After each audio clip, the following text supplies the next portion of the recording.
আসসালামু আলাইকুম, টেকটিউনে স্বাগত। নতুন সার্ভারে জন্ম নিবন্ধন সংশোধন আবেদন কিভাবে করবেন সেটি নিয়ে আজকে একটি বিস্তারিত টিউটোরিয়াল করব। ভিডিওটি খুব সংক্ষেপে শেষ করার চেষ্টা করব যাতে করে আপনাদের সময় নষ্ট না হয়। হতে পারে নাম সংশোধন, পিতার নাম, মাতার নাম সংশোধন, অথবা বাংলায় আছে ইংরেজি সংশোধন করবেন, অথবা ইংরেজি আছে বাংলায় সংশোধন করবেন, অথবা পিতার নাম মাতার নাম বাংলা অথবা ইংরেজি করবেন, অথবা কোনো স্পেসিফিক অংশ সংশোধন করবেন বা সম্পূর্ণ নামটাই সংশোধন করবেন। কিভাবে আপনার জন্ম নিবন্ধন অনলাইনে মোবাইল থেকে অথবা নিজের কম্পিউটার থেকে সংশোধন আবেদন করতে পারবেন সেটি আজকে ভিডিওতে দেখে দিচ্ছি। যদি আপনি আমাদের চ্যানেল নতুন হয়ে থাকেন তাহলে অবশ্যই চ্যানেলটি সাবস্ক্রিপশন করতে বলবেন না, আর যদি অলরেডি সাবস্ক্রিপশন করে থাকেন অনেক ধন্যবাদ। চলুন আমরা অন স্ক্রিনে চলে যাচ্ছি।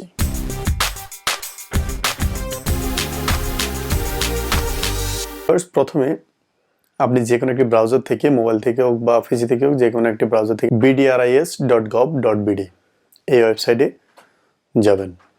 যাওয়ার পরে এখানে জন্ম নিবন্ধন তথ্য সংশোধন আবেদন এই মেনুতে যাবেন। মেনুতে ক্লিক করে তথ্য সংশোধন আবেদনের ক্ষেত্রে এখানে জন্ম নিবন্ধন নাম্বার এবং জন্ম তারিখ এবং ক্যাপচা তিনটি ঘর থাকবে। প্রথমটাতে আপনার জন্ম নিবন্ধন নাম্বার 17 ডিজিটের অনলাইন জন্ম নিবন্ধন নাম্বারটি দিবেন। তারপর পরের ঘরে জন্ম তারিখ দিবেন। তার পরের ঘরে ক্যাপচা বসাবেন, বসিয়ে অনুসন্ধানে ক্লিক দিবেন।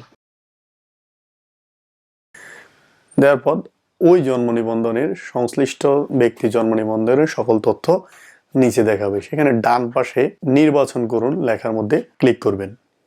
ক্লিক করার পরে কনফার্ম করবেন।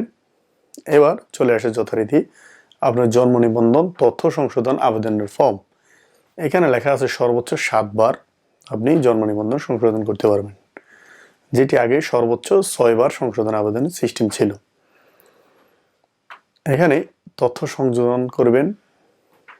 আমি একটা জন্ম নিবন্ধনের কিছু তথ্য সংশোধন করে দেখাচ্ছি। এখানে আমি যে ডেমো সংশোধনীটি দিচ্ছি সেখানে দেখেন, প্রথমে নাম সংশোধন করব। বিষয়ের মধ্যে লিখব নাম বাংলায়, চাইতে সংশোধিত তথ্যের মধ্যে সঠিক নামটি লিখব, তারপরে নতুন তথ্য সংযোজন লিখব সংযোজনের কারণের মধ্যে। তারপরে আবার আরও সংযোজন করুন, আরও তথ্য সংযোজন করুন, যে প্লাস আইকন আছে সবুজ রঙের, ওটাতে ক্লিক করলে তারপরে আসবে নাম ইংরেজিতে সংশোধন, নাম ইংরেজিতে লিখব। তারপরে হচ্ছে সংশোধনের কারণ মধ্যে লিখব নতুন তথ্য সংশোধন। তারপরে বিষয়ের মধ্যে আবার আরেকটি সংযোজন দিব, সেখানে বিষয়ের মধ্যে লিখব পিতার নাম ইংরেজিতে, পিতার নাম এখানে বাংলায় আছে এই জন্য আমি ইংরেজিতে লিখবো, এবং কারণের মধ্যে লিখব পূর্বে ইংরেজিতে ছিল না।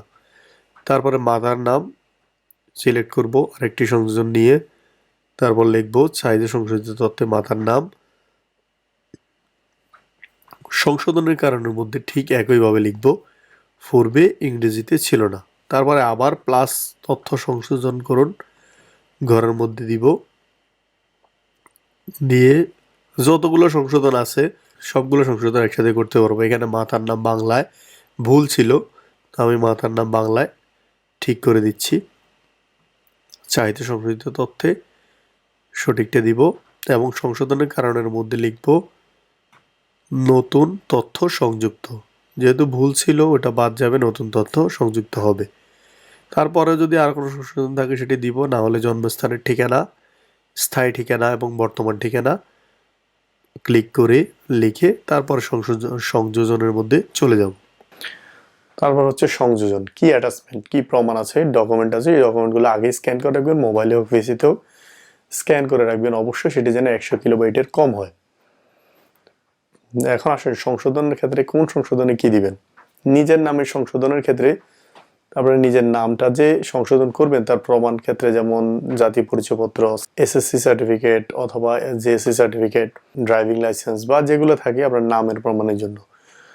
বয়স প্রমাণের জন্য হচ্ছে টিকার কার্ড, এসএসসি সার্টিফিকেট, এগুলো দিয়ে আপনি বয়স প্রমাণ করতে পারবেন। পিতামাতার ক্ষেত্রে ঠিকই এনআইডি, পাসপোর্ট অথবা পিতামাতার অনলাইন জন্ম নিবন্ধন নম্বর, যেটি দিয়ে আপনি পিতামাতার নামটা সংশোধন করতে চান। অর্থাৎ আপনাকে স্পেসিফিক ডকুমেন্ট লাগবে যে আপনি যেটি সংশোধন করতে চান তার পক্ষে আপনার প্রমাণ লাগবে। সংশোধন কে করতেছে, আপনি নিজে, অভিভাবক, না পিতা মাতা ভাই বোন, যে এখন সেটিতে ক্লিক দিবেন। তারপরে মোবাইল নাম্বার দিবেন। মোবাইল নাম্বার দেওয়ার পরে ওটিপির জন্য অপেক্ষা করবেন। ওটিপি আসার পর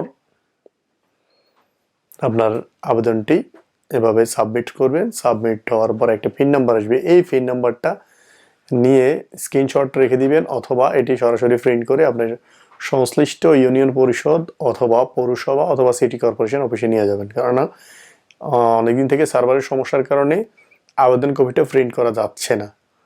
হয়তো এটি আস্তে আস্তে সংশোধন হয়ে যাবে, তবে এই মুহূর্তে প্রিন্ট করা যাচ্ছে না। আপনি এই নাম্বারটি নিয়ে সরাসরি এই নাম্বারটি নিয়ে সংশ্লিষ্ট কর্তৃপক্ষের কাছে দিলে তারা আপনার বিবেচনার জন্য পাঠাবে এবং আপনি সংশোধন কপি হাতে পেয়ে যাবেন। তো ভিডিওটি আজ এই পর্যন্তই। এরকম ভিডিও সবসময় আমাদের চ্যানেলে আপলোড হয়ে থাকে। যদি এরকম ভিডিও আরও পেতে চান তাহলে অবশ্যই চ্যানেলটি সাবস্ক্রিপশন করে রাখবেন। আর যদি অলরেডি সাবস্ক্রিপশন করে থাকেন, অনেক ধন্যবাদ।